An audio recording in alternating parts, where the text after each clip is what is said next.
Hello la Best Team, j'espère que vous allez bien. Alors aujourd'hui, on va traiter d'un sujet qui est la confiance en soi. J'ai été assez surprise en balançant un peu sur internet de voir qu'on ne traitait pas forcément en tant que chrétien de la confiance en soi. Alors que pour moi, c'est quelque chose d'important, enfin, ça fait partie de la vie quoi. La confiance en soi, c'est la base. Quand on a confiance en soi, on peut déplacer des montagnes, on sait qui on est, on sait où on va. Ce que je vais dire, ça vient pas de moi.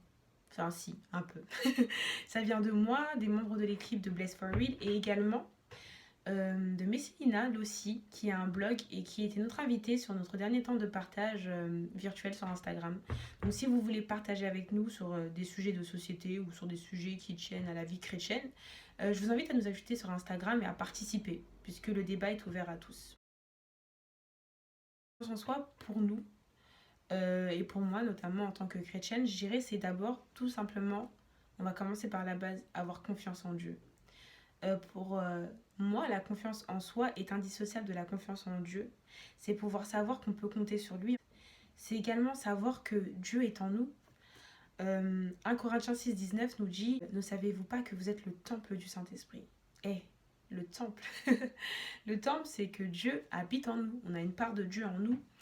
Et tout nous est possible. Ayant Dieu en nous, on a tout pour avoir une vie heureuse. On a tout pour vivre dans la sanctification. On a tout pour faire comme Dieu. Pas, on n'est pas Dieu et on ne le sera jamais parce que Dieu est Dieu. Mais Dieu nous a donné des capacités, il a mis en nous tout pour être de bonnes personnes. Le fait d'avoir une partie de Dieu en nous, donc le Saint-Esprit, l'Esprit de Dieu, c'est pouvoir tout faire. Mais également, la confiance en soi, c'est un état d'esprit. En fait, la confiance en soi, ça se passe dans la tête.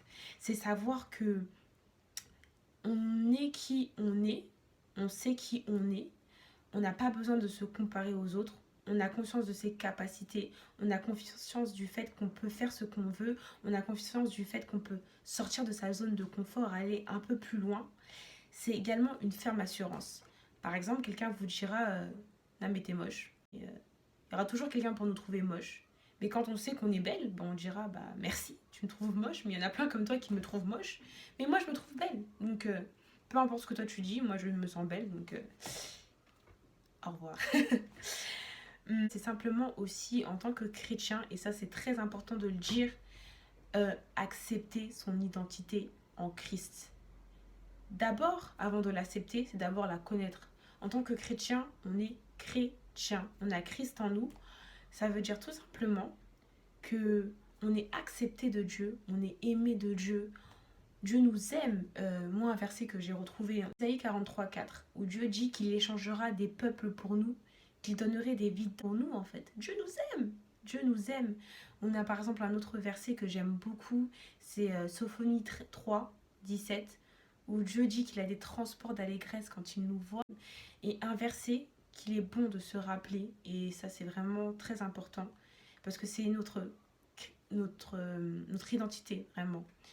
C'est David qui dit ça, donc David, un amoureux de Dieu, qui dit dans le psaume 139, 14, je te loue de ce que je suis une créature merveilleuse. Waouh, une créature merveilleuse. Vous vous rendez compte? Dieu a fait de nous des gens merveilleux. Pour moi, le corps humain, c'est une œuvre d'art. Je ne sais pas pour vous, je ne sais pas ce que vous pensez, mais on est des œuvres d'art. Ensuite, et ça c'est Lorraine de l'équipe Bless for Real qui le faisait remarquer, ne pas avoir confiance en soi, c'est également renier ce que Dieu a fait. Je viens de dire que Dieu a fait de nous des créatures merveilleuses. Et ne pas reconnaître qu'on est des créatures merveilleuses, c'est tout simplement renier ce que Dieu a fait. Parce que quand Dieu nous a fait, il ne s'est pas trompé. Vous croyez vraiment que Dieu est un Dieu brouillon, que Dieu fait des choses au hasard? Non, quand il t'a fait toi, il savait ce qu'il faisait. Et ne pas avoir confiance en soi, c'est tout simplement dire à Dieu: ah Seigneur, tu sais, tu t'es peut-être trompé quand tu m'as fait. Non, Dieu ne se trompe jamais. Euh, pour moi, c'est tout simplement déjà avoir peur. Lorsqu'on se retrouve en train de se comparer aux autres, on va se dire ah, un tel elle est plus belle que moi, un tel elle est plus intelligente que moi, un tel elle fait ça mieux que moi. Mais attendez, vous savez quoi? Moi, il y a un truc qui m'a beaucoup aidé dans la vie. Je me suis toujours dit, il y aura toujours meilleur que moi dans tout. Il y aura plus belle que moi, il y aura plus intelligente que moi, il y aura quelqu'un qui sait mieux faire à manger que moi, il y aura quelqu'un qui saura mieux danser que moi. Et à partir du moment où je me suis dit ça, je me suis dit, bah, elle sert à quoi de se comparer aux autres puisqu'il y aura toujours meilleur que moi. Par exemple, on a eu le cas de Messilina aussi qui a témoigné sur son manque de confiance en elle et qui a simplement dit que elle avait un sentiment d'infériorité par rapport à sa beauté. Elle se sentait pas très belle, elle disait qu'elle trouvait qu'elle avait pas un beau nez. Enfin, en termes de nez à comparer, je pense que le mien il est un peu pâteux, tout ça, on peut en parler aussi. Mais Célina disait que elle se sentait pas belle. Et ce qui est ironique dans cette histoire, c'est qu'au final, Messelina aujourd'hui a un blog où elle parle de sa foi en Dieu et elle se montre, chose qu'elle aurait jamais faite, tout simplement parce qu'elle avait peur. Je me rappelle, c'est mon pasteur un jour qui a dit ça. Il a dit, ouais, entre-temps j'ai changé d'église et ça se passe beaucoup mieux. Le pasteur disait, là où tu as peur de faire quelque chose, c'est tout simplement là où Satan t'arrache ta destinée. Par exemple, elle avait peur de se montrer, alors que maintenant elle a un blog, donc elle est obligée de se montrer. En se montrant, en partageant son expérience, elle fait du bien aux autres. J'ai une amie aussi qui, dans la même veine, elle a peur de parler anglais.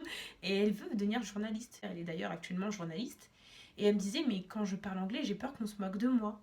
Alors que elle a besoin de parler anglais. Et le fait de ne pas parler anglais, elle se rend compte aujourd'hui que ça lui bloque des contrats. Vous voyez ?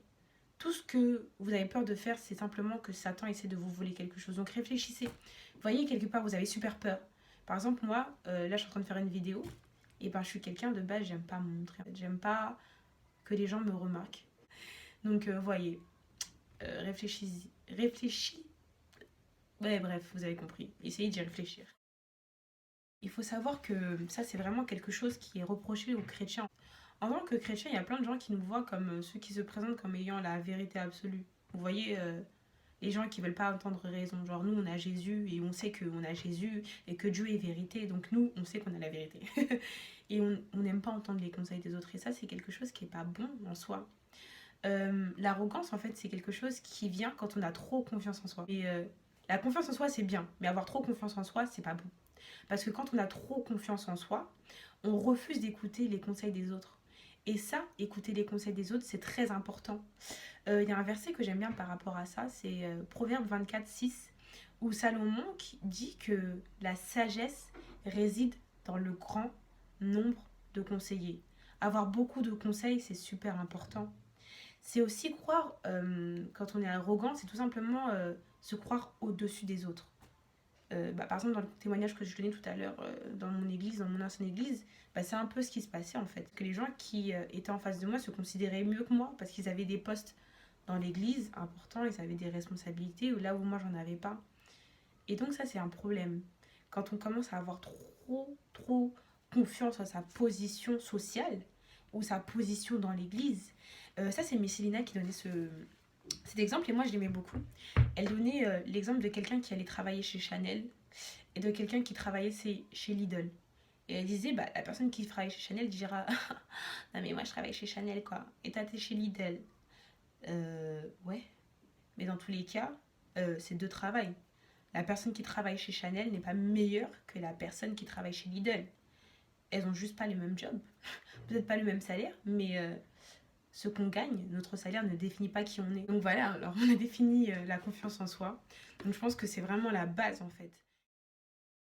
Ce qui est important, c'est vraiment, connaître son identité en Christ, savoir qui on est grâce à Jésus-Christ, l'accepter aussi, parce qu'il y a beaucoup de chrétiens qui n'acceptent pas l'identité en Christ, ils n'acceptent pas qu'ils sont les héritiers de Dieu, ils n'acceptent pas qu'ils sont riches, ce qui n'est pas forcément du matériel, mais être riche en bénédiction, être riche en santé, être riche en plein de choses. Ils n'acceptent pas qu'ils sont aimés de Dieu, ils n'acceptent pas qu'ils sont les enfants de Dieu, ils n'acceptent pas qu'ils ont vaincu le péché, ils n'acceptent pas qu'ils dominent sur Satan. Et ça, c'est important en tant que chrétien, en fait, savoir qui on est et l'accepter surtout. Autre chose, on a dit encore que avoir un manque de confiance en soi, c'est faire face à un esprit d'infériorité. Toujours se comparer aux autres. Toujours se comparer aux autres. Se sentir inférieur alors qu'on n'est pas inférieur. Sachez-le, personne n'est inférieur à quelqu'un d'autre. On est tous pareils. Et on a également traité l'arrogance, qui était le revers en fait de la confiance en soi, quand on avait un trop plein de confiance en soi. Et on a tout simplement vu ensemble qu'il fallait toujours se rappeler qu'il est bon de prendre des conseils, il est bon de ne pas se sentir supérieur aux autres. Il est bon de toujours se rappeler qui on est, mais également de savoir que les autres aussi sont quelqu'un. En terminant, je dirais juste, rappelons-nous tout simplement que aujourd'hui, on n'est peut-être pas la personne que Dieu dit que l'on est, mais sachez que à un futur proche ou lointain, on le deviendra. Et donc, il faut se baser sur ça. Avoir confiance en soi, c'est savoir que à un moment donné dans notre vie, ça peut être aujourd'hui, ça peut être demain, mais ça, c'est pas grave. Savoir que on sera cette meilleure personne, on sera quelqu'un de meilleur, on sera quelqu'un de bon, on sera quelqu'un de grand. Grand, mais pas mieux que quelqu'un d'autre, encore une fois. Et on sera là où on veut être dans la vie. Rappelez-vous-en. Alors à la prochaine fois, dans les prochaines vidéos, où on traitera tout simplement de comment avoir confiance en soi. Salut!